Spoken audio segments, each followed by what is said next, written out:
everyone. We're here with Elvin from Guzman Fine Carpentry today. Elvin, how you doing? I'm doing well, thank you. How are you?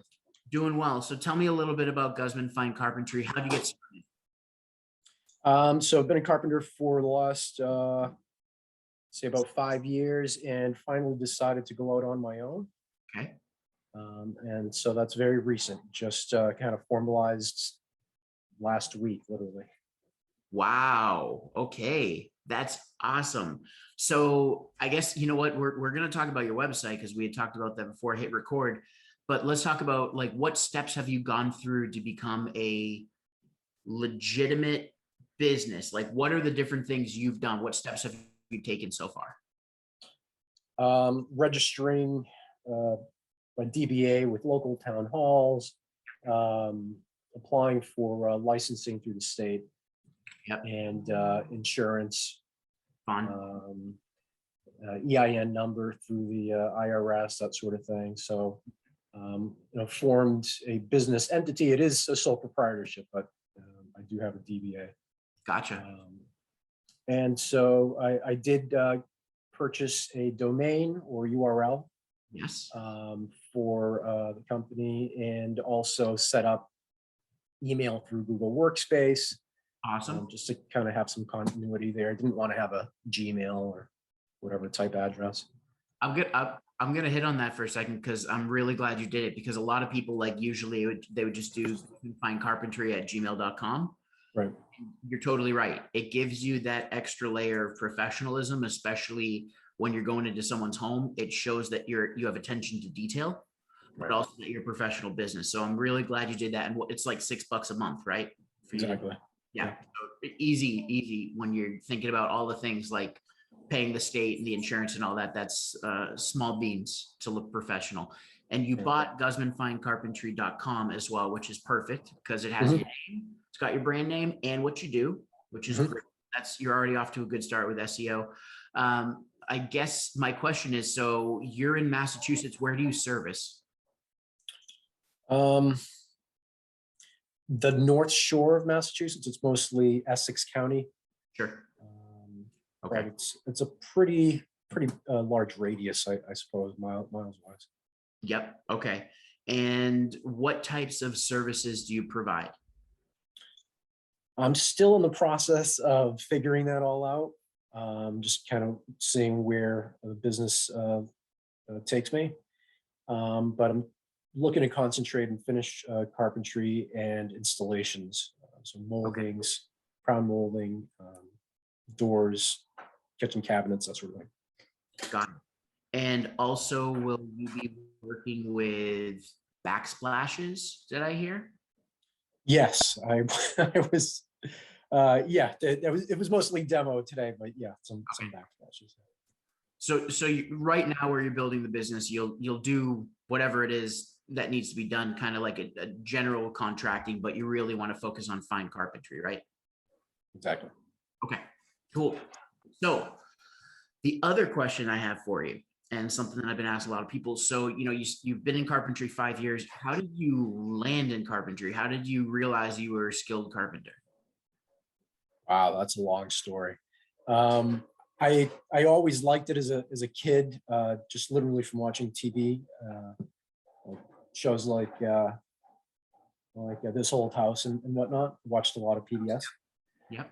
And so I found myself, I did pretty well academically all throughout elementary, middle school, high school. I started feeling a little less than enthusiastic.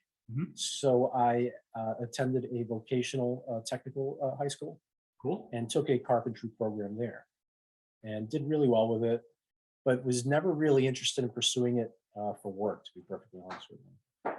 So after that, I got into sales, car sales, the car sales industry, different positions, did that for probably 15 years. Okay. And was just absolutely miserable the entire time. I hated everything about it. And I reconsidered carpentry just as a kind of last resort, to be honest with you. I was at my wit's end. And almost immediately, I felt a complete turnaround in my personal life and my even my financial life, even though it's not quite as lucrative as sales was, because I just enjoy it so much. Yeah. I tend to work more and take on more work. So I'm doing better in that respect as well. And so here I am. So I'm really glad I recorded that. Do you tell that story very often to people? No. Okay. I mean, yeah, yes, and it doesn't, not typically. Yeah. So knowing that you're pretty astute and you're a smart guy, your story is going to be huge. And same backstory for me. Sales, miserable, hated it. Going to work, miserable. Went to lunch, wasn't enjoying it. Would drink beers instead of eating because it was much easier to sell when you have a couple in. It was really a bad time. And I was just talking to someone that I know that's in real estate, and she was saying very much the same thing. When she was starting out, she was miserable, and then she really found her passion for it. So cool thing is you found your passion, you reconnected with your high school sweetheart, which was carpentry. It's pretty cool. So first thing I'd say is figure out ways to keep telling that story, tell that story in different, with different angles, different hooks. Use that on your website. Consider recording a video to introduce yourself and Guzman Fine Carpentry and tell people how you reconnected with carpentry and it makes you happier personally, professionally, everything, and how you're bringing that into their home. That's number one, right? So before we even look at your website, I can tell you that's a fundamental, having your story down and being able to tell people, even being able to kind of weave it in when you're talking. You're already a salesperson. You did it for so long. Weave that story in when you're talking to a new prospect where you're going to be doing their home. Right. I'm going to feel like I trust you a lot more if I hear that story than you just coming in saying, okay, you got it. Yep. We're going to do this. We're going to tear them out. We're going to put new faces on. It's going to cost X thousands of dollars. Yeah. Right. So rapport. So that's one. Now with that, of course, it would make a lot of sense. So let me share the screen and let's take a look at your website. I know you just built it. It's a single page website, like you said. So we've got your basic information, fine. You're working Monday through Saturday, different hours, serving Massachusetts, North Shore and beyond, right? So basically, if you did have a job that was in maybe Southern New Hampshire, or a little bit more Western Mass, you'd go right now because you're building up a business. Right? Exactly. Right. Call or email now for an estimate. So this is your cell number. That's a Google Voice number that goes to my cell. Man, you're doing all the tech stuff. I love it. So for those watching Google Voice, if you purchase Google Workspace, you get a Google Voice account and you're given a number by Google where people can call in, and it's like the old answering machines where you can hear before people call in. So all those callers that you get from wherever and they're saying, hey, I want to do this or sell you this, you can listen, just press nope, press 9, and they go to the voicemail. You've got your email, guzmanfc.com. So, okay, your workspace account is under guzmanfc.com. And then yeah, and I have wanted to kind of ask about that just for, brevity. I shortened it to FC under the workspace account. And then that URL does redirect back to the main site. I didn't know if that was okay to do. That is fine. Totally fine. The other thing you can do, I'll make a video about this. So I'm going to make a video about this, but there's actually a way in your Google Workspace account that you can add other domains and you can create domain aliases. So even if someone emailed elvin@guzmanfinecarpentry.com, it would still come to you. You don't have to buy a new Workspace account. It's all housed on your original. Okay. I'll make a video of that and I'll send you the link. But in the meantime, you can go into your settings for your domain in Google Workspace, because I know you were just in there probably. And if you type in the search box domains, you'll be able to add the guzmanfinecarpentry.com domain under your workspace. And then every email address you create, whether it's Elvin at, info at, marketing at, they all can go to either FC or Fine Carpentry. Thank you. Excellent. Yep. That's what we do. I mean, it saves you. Who wants to pay $6 10 times, right? So if you're creating other businesses, it doesn't make sense. Right. Follow me. Okay. So you got your Facebook link. Then you just popped in some stuff that you're doing. So this is Instagram that you're showing up on. Yeah. Showing a couple. Okay. So what I would say is this, you know, before we pressed record, one thing that you said that stuck with me is I don't know how much I'm going to get from the website, right? It's going to be word of mouth. You're going to be focusing on other areas. Maybe, are you using social media? Like, are you obviously using Instagram? Are you in groups and stuff trying to get work or showcase your work in town groups, local groups? I'm not doing that yet. No. So there's a few different ways that home service providers that we work with will get in front of people.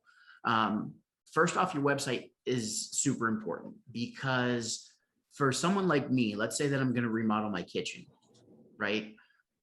We know that that's a small fortune for a lot of people. So they're going to want to poke around and see everything you have, and especially bringing someone in. Like, we've had cabinets fully taken out and replaced. We've had just refacing and stuff like that, right? I understand it a little bit better, but most people wouldn't. So your website is going to be able to proactively answer their questions. You know, how can I measure my cabinets? How do I know if an appliance is going to fit? All those things that you might get that people might be asking, if you proactively answer them on your site, you show up, right? So how do I actually figure out what fridge height is going to fit under my cabinets? That's a question a lot of people get. You could make videos. You could add that into a section where I would recommend a page, frequently asked questions. So one of your first pages that you should be thinking about is the About Us. You just told me your story, so figure out how you can write that into a paragraph or two, or record a video and pop it in there. You know, I want to meet you. I want to see you before I'm even going to invite you over. Next is your frequently asked questions page. So think about the top 10, 20, even more questions that people ask you. You know, how much is a project going to cost? If you'll notice, obviously you don't want to give a direct price because then you feel like you're committed to that price. You know that from the car business. So instead, what you're going to do is give a range. Well, Home Advisor, Thumbtack, Porch, all of those, if you look up how much does it cost to remodel a kitchen, they have pages that are dedicated to that question, where they say the average home or kitchen remodel costs $10,000 to $40,000. The median price is this. So you could give a range and you could answer like, here are the things that go into a kitchen remodel. Here are the things that go into fine cabinets. Here are the things that go into creating custom molding or adding. So if you can create those different pages and or answer those questions on FAQ page, on the frequently asked questions page, you're helping your SEO. So you're helping it found, right?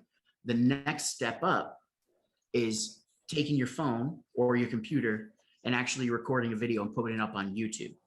So just like you used to watch Norm on This Old House, now you're going to be your old This Old House, and you're going to be putting up videos on YouTube where you're answering those questions. You're showing before and afters. You're showing the work being done in a kitchen, in a bathroom, when you're doing crown molding throughout this amazing mega mansion. People want to see that stuff, right? So the more video content you can put up, the more people feel comfortable with you, and the more they're going to feel comfortable calling you or reaching out via email. Does that make sense? Yeah, it makes sense. Yeah. You have any questions based on that? So I've been a little hesitant to share my story, or this specific part of my story, only because I haven't been doing it for 20 years. Yep. You know, and so I guess that's just, I just have to find a way to kind of. So your work's going to speak for itself. So try to get as many different before and afters or work samples that you can. Take photos. One of our good friends and one of my clients, he actually remodeled our kitchen when we lived in Massachusetts. And we started working on his website and his business profile on Google. That was before my son was born. He's now 4 years old. We still haven't launched the website. We still don't have photos. So like one of the things, you know, especially someone like you're an artisan. What I want you to do, and the reason why we've been held up, is because he has tens of thousands of photos that he's trying to pare down. What you should be doing is taking the photos on the job and then putting them up. You have them on Instagram. Now what you also want to do is, with your website, put them in a gallery, and you want to even kind of categorize it out. So I don't care if you just started a year ago, you could be super talented and you could be amazing with what you do. Just show me. Everything else, you don't have to say, you know, like, I've been doing carpentry 5 years. Great. I just went out on my own. I finally had this, I felt like I had the support system and everything else to go out on my own because I didn't like how things were being done. I wanted to do it my way. And that's what I bring to you with Guzman Fine Carpentry. Bam. Cool. All Right. right. So I don't think that's a negative thing for you. What is your website built on without me going into the code? Do you know what? I just made it on Google Sites. Okay. Okay. So it's a Google site, which is fine for right now. What I'd recommend, take a look at like Squarespace or Wix. I like Squarespace better than Wix. I just think it has a little bit more customizability, some more features. They're both easy to use, drag and drop editors. They allow you to have the multiple pages, allows you to have a blog, which is not something that you have to do right away, but something that you can use instead of having to write blog posts, you can show project photos. Okay. Hey, here's a photo of the kitchen before, during renovation, and after. Here's what we did. Boom, boom, boom. Done. There's a blog post. So the more I see of those, for the average person, according to Google, average consumer is going to look at 140 informational touch points before they consider buying from you. For something like you, that, the average is 140, they're going to be on the higher end because they're looking at your competition and everything else. So the more information you can put up, the better. All right. Yeah. And when you build out the website too, the other thing is, instead of having people call or email, you might get use a form, simple form, right? And no more than 5 fields. Okay. First name, make sure you separate first name and last name, because if you use it for email marketing later on, when you have full names, it's a pain. So first name, last name, and then you could just do, town or city or zip code if you want, email address, phone number, and then like a checkbox. What are you interested in? And then the services that you want them to look at. Just like how when I sent you the link to, to apply and sign up for this call, you saw those checkboxes, like I'm interested in website, yada, yada, yada. Just use some checkboxes they can choose. And that way you're suggesting to them, these are the things that I do, not just leaving it open to like, I will do anything you want. That way you can start honing in on what you want to do. Right. Okay. Yeah. With that, when you do a contact form, the thing for you is, and I know this from working with the gentleman that I was talking about, that's the general contractor. A lot of your business is going to be repeat business. You're going to start maybe with a little bit of woodwork, and then all of a sudden they're like, oh, you know what? I need to wrap those columns. I need to do these cabinets. I need to fix up my bathroom, right? We need a whole new vanity and stuff like that. So it's going to be like, once your foot's in the door, it's just getting more and more. Those are going to be your best clients, especially if they're wealthy enough. They might have a second house or a third home, or they might buy investment properties, right? That's where you're going to get some good play. So one thing that you want to consider to start social media makes a lot of sense. You're creating noise, you're connecting with people, email marketing, and that's something that you had added to on the list. But I would really consider creating some sort of email marketing program where you're messaging them, you're sending them something every couple of weeks, talking about a new project you did. Hey, here's how to care for wood. Here's something like, check all your cabinets. Here's a trick to make sure that they're adjusted properly. Simple things, even stuff like you could curate videos from this old house or Bob Vila or whatever. It doesn't have to be your stuff. It could be whoever. But as long as you're becoming the person that they synonymize that type of work with, that's what you want to do. You're building your community around your expertise. I see. Yep. And then the next time they look, or something happens, or kid kicks a hole through one of the cabinet doors in the kitchen, they're like, I got to call Elvin, because you're top of mind. Gotcha. Yeah.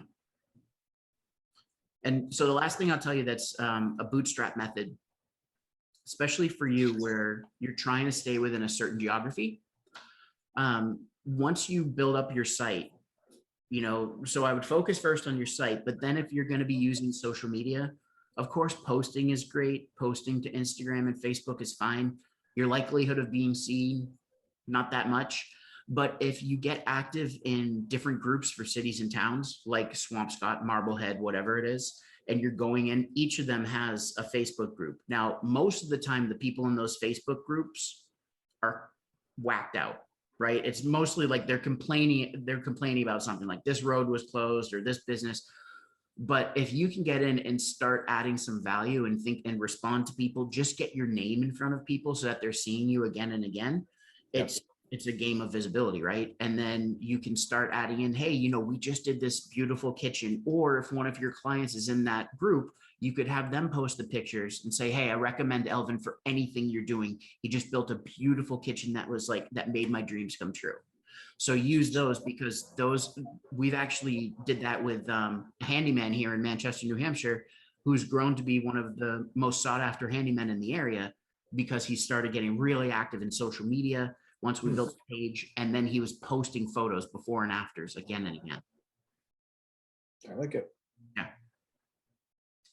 Any questions you have? I talked a lot, obviously. I'm trying to give you as much as I can in our time. Do you have any questions? No, I'm pretty good. I have a list of stuff that I have to work on now. So I appreciate it. Yeah. Of course, chip away, you know, just a little bit at a time. And of course, if, you know, I don't know if you signed up, but like we have the free marketing community, you've got the videos on YouTube and stuff. We're always creating new stuff. So if there's something that you have a question about or something you don't see, let me know, because it's something that we can create pretty easily. Cool. Yeah. Thank you very, very much, man. I really appreciate it. My absolute pleasure.